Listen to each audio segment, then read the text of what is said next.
어제 오후 병원에 급한 전화가 걸려왔습니다. 저의 오랜 환자였던 김학수 씨가 뇌졸중으로 쓰러졌다는 소식이었습니다. 74세의 김학수 씨는 평생을 바쁘게 살아온 분이셨습니다. 젊은 시절부터 사업을 하느라 아침을 제대로 드신 적이 거의 없었다고 하셨습니다. 바빠서 아침은 그냥 커피 한 잔으로 때웁니다라는 말씀을 늘 하셨던 분이셨습니다. 김학수 씨만이 아닙니다. 지난 40년간 의사로 살아오면서 수백 명의 어르신들이 아침을 걸은 후 갑자기 쓰러지는 모습을 보았습니다. 처음에는 단순한 우연의 일치라고 생각했습니다. 하지만 시간이 지날수록 이것이 결코 우연이 아니라는 확신이 들었습니다. 아침 식사를 제대로 하지 않는 것과 각종 질병 사이에는 분명한 연관성이 있었습니다. 아침을 걸으면 우리 몸에 어떤 일이 일어날까요?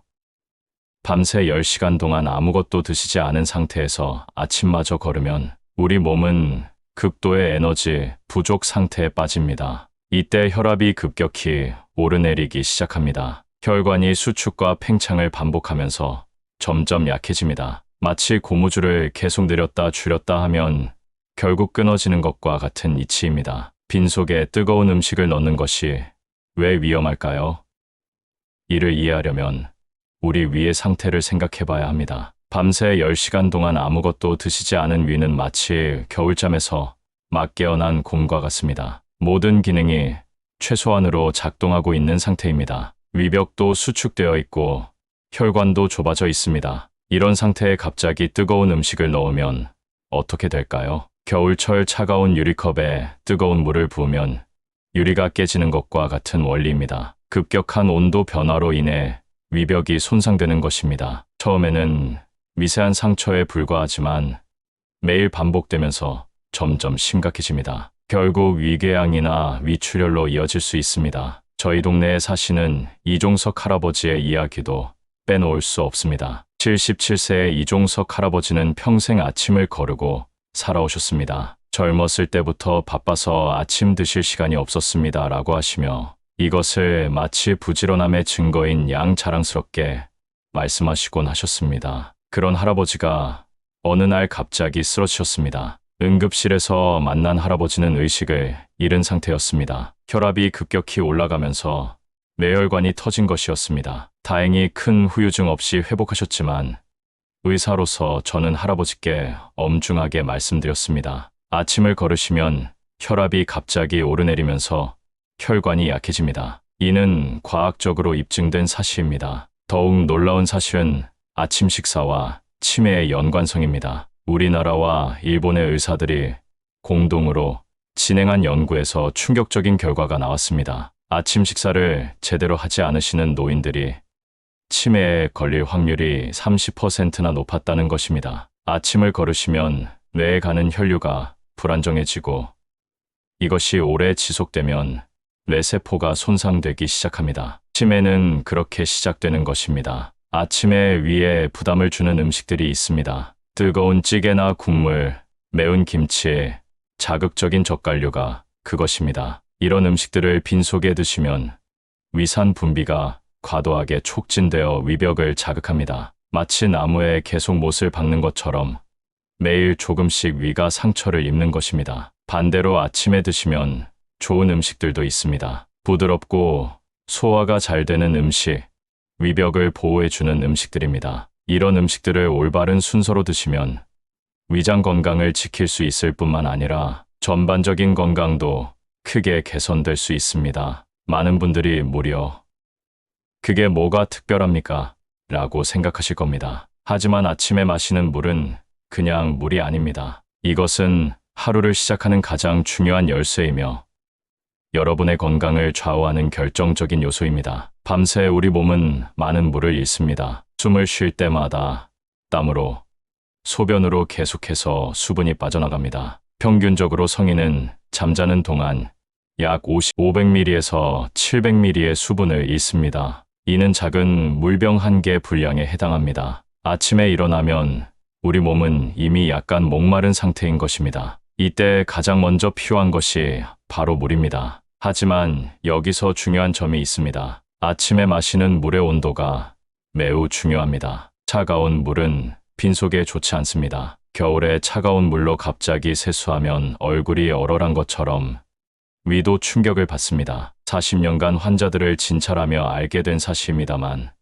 아침에는 미지근한 물이 가장 좋습니다. 손등에 올려놓았을 때 따뜻하다고 느껴지는 정도의 물이 이상적입니다. 이 온도의 물은 위에 자극을 주지 않으면서도 몸속 순환을 부드럽게 시작하게 해줍니다. 저희 아파트에 사시는 이순자 할머니의 이야기를 들려드리겠습니다. 83세이신 이순자 할머니는 3년 전부터 매일 아침 미지근한 물 한 컵을 마시기 시작하셨습니다. 처음에는 별 느낌이 없으셨다고 합니다. 그냥 물인데 뭐가 달라지겠어요?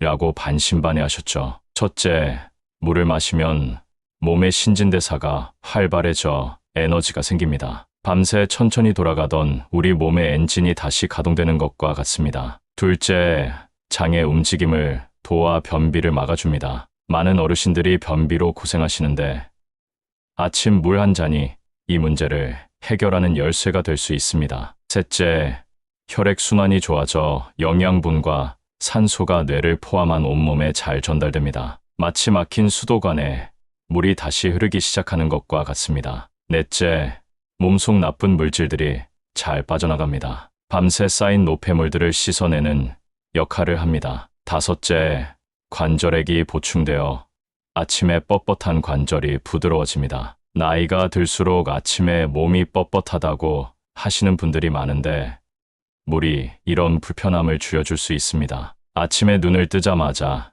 일어나기 전에 물을 천천히 마십니다. 종이컵 1.5개 정도의 양이 적당합니다. 5분에서 10분에 걸쳐 천천히 마시는 것이 중요합니다. 급하게 벌컥벌컥 마시면 위에 부담을 줄 수 있으니 조심하세요. 다만 주의하실 점이 있습니다. 신장병이 있으신 분들은 의사와 상담 후 물의 양을 조절하셔야 합니다. 또한 따뜻한 물은 좋지만 너무 뜨거운 물은 식도와 위에 좋지 않으니 조심하시기 바랍니다. 물을 마실 때 또 하나 중요한 것은 마음가짐입니다. 그냥 의무적으로 마시는 것이 아니라 오늘 하루도 건강하게 시작한다는 마음으로 마시세요. 감사하는 마음으로 천천히 마시면 그 효과가 더욱 커집니다. 일부 분들은 밤에 물을 마시면 새벽에 화장실 때문에 잠이 깨지 않을까요?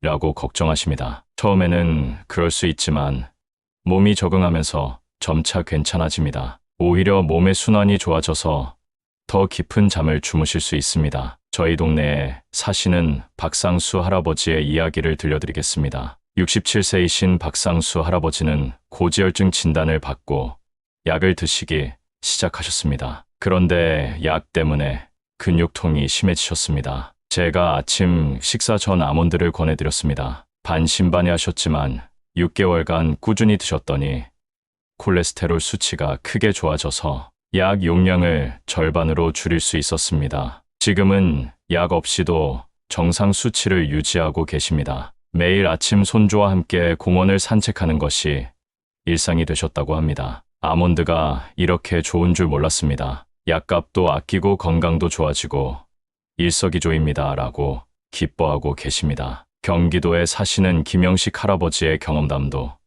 인상적입니다. 84세이신 김영식 할아버지는 3년 전부터 매일 아침 아몬드와 호두를 드시기 시작하셨습니다. 처음에는 그냥 건강에 좋다고 해서 시작했는데 이제는 견과류를 드시지 않으면 뭔가 허전합니다. 요즘은 기억력도 좋아진 것 같고 무엇보다 혈압약을 줄일 수 있었습니다. 라고 말씀하십니다. 지금은 매일 아침 손주들과 바둑을 두며 즐겁게 지내신다고 합니다. 바둑 실력도 늘었어요. 예전보다 몇 수 앞을 내다보는 것 같습니다. 라고 웃으며 말씀하십니다. 견과류를 매일 드시기 지루하다고 생각하신다면 다양한 방법으로 활용해 보세요. 요구르트나 오트밀에 견과류를 잘게 부어 넣어 드시면 맛도 좋고 소화도 잘 됩니다. 또는 갈아서 견과류 버터를 만들어 통밀빵에 얇게 발라 드셔도 좋습니다. 부드러워서 치아가 약하신 분들도 쉽게 드실 수 있어요. 샐러드 위에 뿌려 드시면 씹는 재미와 고소한 맛이 더해집니다. 갈아서 견과류 우유를 만들어 드시는 방법도 있습니다. 고소하고 영양가 높은 음료가 됩니다. 다만 치아가 약하신 분들은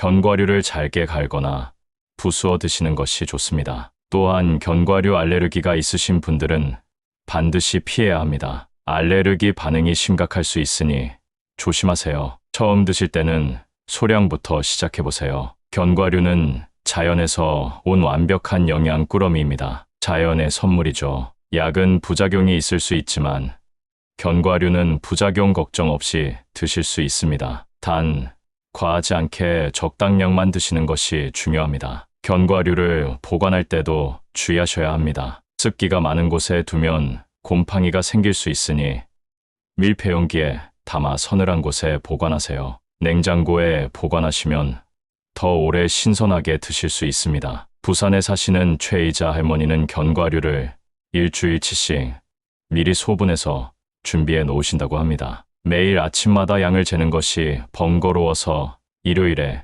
미리 작은 통에 나누어 담아 놓습니다. 그러면 매일 아침 편하게 드실 수 있어요 라고 좋은 팁을 알려주셨습니다. 견과류의 또 다른 장점은 포만감을 주어 과식을 막아준다는 것입니다. 아침에 견과류를 드시면 점심까지 배고프지 않아서 간식을 덜 찾게 됩니다. 이는 체중 관리에도 도움이 됩니다. 견과류는 천천히 드시는 것이 중요합니다. 급하게 삼키지 마시고 충분히 씹어서 드세요. 그래야 소화도 잘 되고 영양소 흡수도 좋아집니다. 또한 물과 함께 드시면 목에 걸릴 염려도 없고 소화에도 도움이 됩니다. 드디어 세 번째 음식을 알려드릴 차례입니다. 바로 양배추입니다. 양배추요?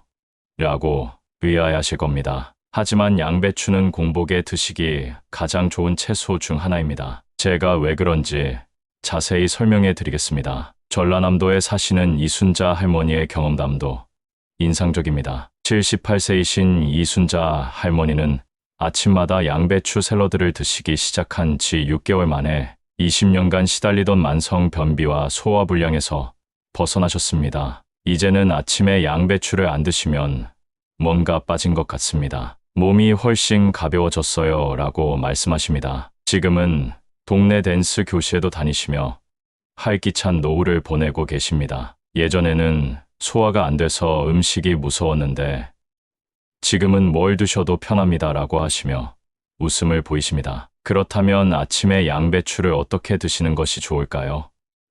아침에 생 양배추 두세 장, 손바닥 크기 정도가 적당합니다. 너무 많이 드시면 오히려 가스가 차서 불편할 수 있으니 적당량만 드세요. 가장 좋은 방법은 생으로 드시는 것입니다. 잘게 썰어서 천천히 잘 씹어 드세요. 씹을수록 양배추 속 좋은 성분이 더 잘 나옵니다. 생으로 드시기 어렵다면 살짝 데쳐서 올리브 오일과 소금 약간만 넣어 드셔도 좋습니다. 너무 오래 익히면 영양소가 파괴되니 살짝만 데치세요. 미지근한 물을 드시고 15분에서 20분 후 견과류를 드시고 나서 양배추를 드시는 것이 가장 좋습니다. 이렇게 순서를 지켜 드시면 효과가 배가 됩니다. 양배추 활용법을 몇 가지 더 알려드리겠습니다. 양배추, 당근, 사과를 함께 잘게 썰어 샐러드로 만들어 드시면 맛도 좋고 영양도 풍부합니다. 입맛이 없으신 분들도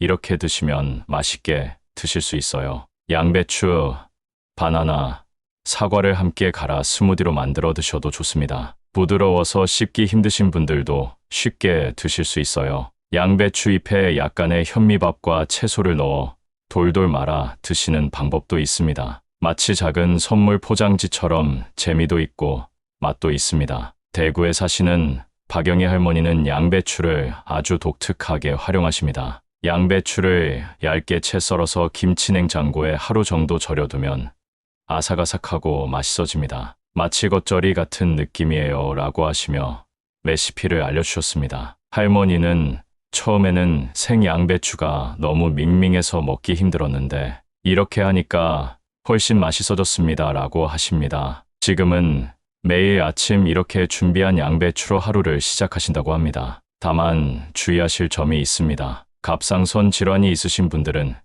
의사와 상담 후 섭취량을 조절하셔야 합니다. 양배추는 갑상선 기능에 영향을 줄 수 있기 때문입니다. 처음 드실 때는 소량부터 시작해서 몸의 반응을 살펴보세요. 인천에 사시는 정수미 할머니의 이야기도 들려드리겠습니다. 81세이신 정수미 할머니는 처음에 양배추 맛이 익숙하지 않으셨다고 합니다. 양배추 특유의 냄새가 좀 거슬렸어요 라고 하시면서도 건강을 위해서 참고 드셨는데 한 달 정도 지나니까 오히려 그 맛이 그리워졌어요 라고 말씀하십니다. 할머니는 지금은 양배추 없는 아침은 상상할 수 없습니다. 위가 편해지고 소화가 잘 되니까 하루 종일 기분이 좋아요 라고 하십니다. 양배추의 또 다른 장점은 가격이 저렴하다는 것입니다. 다른 건강식품에 비해 부담 없이 매일 드실 수 있습니다. 양배추 한 통이면 일주일은 충분히 드실 수 있고 비용도 몇천 원에 불과합니다. 충청도에 사시는 박말순 할머니는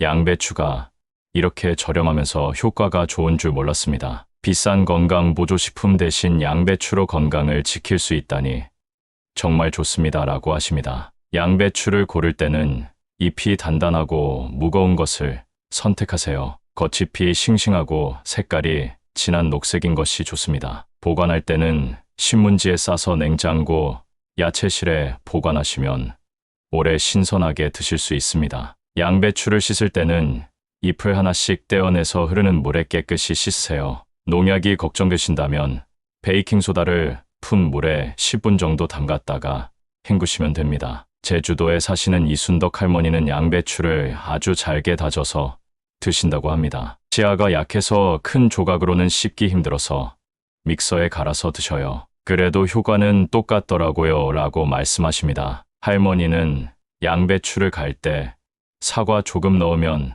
단맛이 나서 더 맛있어집니다 라는 팁도 알려주셨습니다. 양배추는 계절에 관계없이 1년 내내 구할 수 있는 채소입니다. 봄배추, 여름배추, 가을배추, 겨울배추 등 계절마다 조금씩 맛이 다르지만 영양가는 비슷합니다. 어느 계절 양배추든 꾸준히 드시면 됩니다. 울산에 사시는 박순자 할머니는 계절마다 양배추 맛이 달라서 재미있어요. 봄배추는 부드럽고 겨울배추는 달콤해요 라고 하시며 양배추의 매력에 푹 빠지셨다고 합니다. 양배추는 다른 채소와 함께 드셔도 좋습니다. 브로콜리, 케일, 무 등과 함께 드시면 영양소의 시너지 효과를 얻을 수 있습니다. 다만 처음에는 양배추만 드시다가 익숙해지면 다른 채소를 추가하시는 것이 좋습니다. 양배추의 효과를 더욱 높이려면 규칙적으로 드시는 것이 중요합니다. 하루 이틀 드시고 마는 것이 아니라 최소 3개월은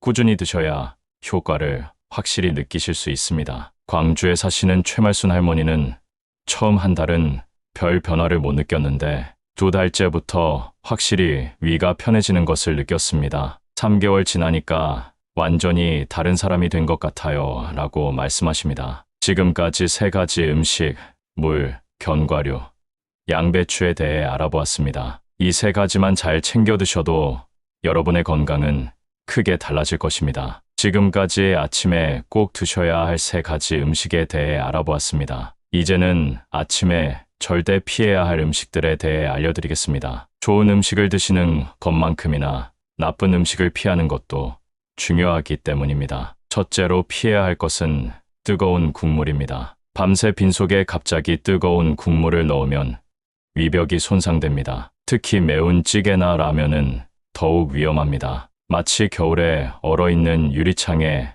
뜨거운 물을 붓는 것과 같습니다. 유리가 깨지듯 위벽이 손상됩니다. 저희 병원에 오신 환자 중에는 30년간 매일 아침 뜨거운 국밥을 드시던 분이 계셨습니다. 결국 위궤양으로 수술까지 받으셔야 했습니다. 따뜻한 국물이 몸에 좋은 줄 알았는데 이렇게 위험한 줄 몰랐습니다 라고 후회하셨습니다. 둘째로 자극적인 음식을 피하셔야 합니다. 매운 김치, 젓갈, 고추장 등은 빈속에 자극을 줍니다. 이런 음식들은 위산 분비를 과도하게 촉진시켜 위벽을 자극합니다. 특히 아침 첫 음식으로는 절대 피하시는 것이 좋습니다. 강원도에 사시는 김상수 할아버지는 평생 아침에 매운 김치찌개를 드시며 살아오셨습니다. 76세가 되어서야 만성위염 진단을 받으셨죠. 젊었을 때는 괜찮았는데 나이가 들어서는 위가 견디지 못하는군요 라고 하시며 식습관을 바꾸셨습니다. 셋째로 너무 차가운 음식이나 음료도 피하셔야 합니다. 아이스 커피나 찬 우유는 위장 기능을 떨어뜨립니다. 밤새 따뜻하게 있던 위에 갑자기 차가운 음식을 넣으면 위장이 수축하고 소화 효소의 활동이 둔해집니다. 부산에 사시는 이영희 할머니는 여름에도 찬 음료를 즐겨 드셨는데 소화불량과 복통으로 고생하셨습니다. 시원해서 좋은 줄 알았는데 위에는 독이었군요 라고 하시며 이제는 미지근한 물만 드신다고 합니다. 넷째로 단 음식을 피하셔야 합니다. 설탕이 많이 들어간 빵, 과자, 시리얼 등은 혈당을 급격히 올리고 내립니다. 이로 인해 오전 중에 피로감과 집중력 저하가 올 수 있습니다. 또한 공복 상태에서 단 음식은 위산 분비를 자극해 속쓰림을 유발할 수 있습니다. 대구에 사시는 박수호 할아버지는 아침마다 단 빵과 커피로 식사를 대신하셨습니다. 간편해서 좋았는데 오전 내내 피곤하고 점심 전에 배가 고파서 견디기 힘들었습니다. 라고 하셨습니다. 천천히 드시는 습관을 들이는 것도 중요합니다. 아침에는 특히 더 천천히 드시는 것이 중요합니다. 빨리 드시면 위에 부담을 주고 소화불량을 일으킬 수 있습니다. 한 입 드시고 20번 정도 씹으면 좋습니다. 음식을 잘 씹을수록 영양소 흡수가 잘 되고 위에도 부담이 덜 갑니다. 전주에 사시는 최동수 할아버지는 처음에는 20번 씹기가 어색했는데 지금은 자연스럽게 됩니다. 소화도 훨씬 잘 되고 배부름도 오래 갑니다. 라고 말씀하셨습니다. 작은 변화부터 시작하시기 바랍니다. 갑자기 모든 것을 바꾸려고 하지 마세요. 먼저 아침에 미지근한 물 마시기부터 시작하세요. 일주일 정도 익숙해지면 견과류를 추가하고 또 일주일 후에 양배추를 추가하는 식으로 단계적으로 바꿔나가시면 됩니다. 제주도에 사시는 오순복 할머니는 처음부터 다 하려고 하다가 며칠 만에 포기했어요. 그래서 물부터 시작해서 하나씩 늘려갔더니 3개월 만에 완벽한 습관이 됐습니다. 라고 성공 비결을 알려주셨습니다. 가족과 함께 하시는 것을 권합니다. 혼자서 하면 작심삼일이 되기 쉽습니다. 가족들과 함께 건강한 아침 식사 습관을 만들어 보세요. 서로 격려하고 챙겨주면 더 오래 지속할 수 있습니다. 광주에 사시는 이정래 할머니는 남편과 함께 시작했더니 서로 깜빡할 때 챙겨주게 되더라고요. 이제는 손자들도 따라서 하고 있어요. 라고 기뻐하셨습니다. 효과를 기록해 보시는 것도 도움이 됩니다. 매일 몸의 변화를 간단하게 기록해 보세요. 위장 상태, 배변 상태, 기분, 에너지 수준 등을 체크하면 변화를 더 실감할 수 있습니다. 이런 기록은 지속할 수 있는 동기가 됩니다. 여러분, 지금까지 제 이야기를 끝까지 들어주셔서 정말 감사합니다. 제 40년 의사 생활에서 얻은 가장 소중한 지혜를 나누었습니다. 이 3가지 음식, 물, 견과류, 양배추만 잘 챙겨 드셔도 여러분의 건강은 크게 달라질 것입니다. 아침 식사의 중요성을 기억하시고 오늘부터 작은 변화를 시작해보세요. 여러분의 건강한 노후를 진심으로 응원합니다. 건강한 아침 식사로 하루하루가 더 활기차고 행복해지시기를 바랍니다. 여러분이 오래오래 건강하게 사시는 것이 제 가장 큰 바람입니다. 오늘 알려드린 내용이 도움이 되셨다면 채널 구독과 좋아요 버튼을 눌러주세요. 알림 설정까지 해주시면 앞으로도 여러분의 건강에 도움이 되는 소중한 정보들을 놓치지 않고 받아보실 수 있습니다. 여러분의 관심과 응원이 저에게는 더 좋은 콘텐츠를 만들 수 있는 큰 힘이 됩니다. 건강한 하루 되세요.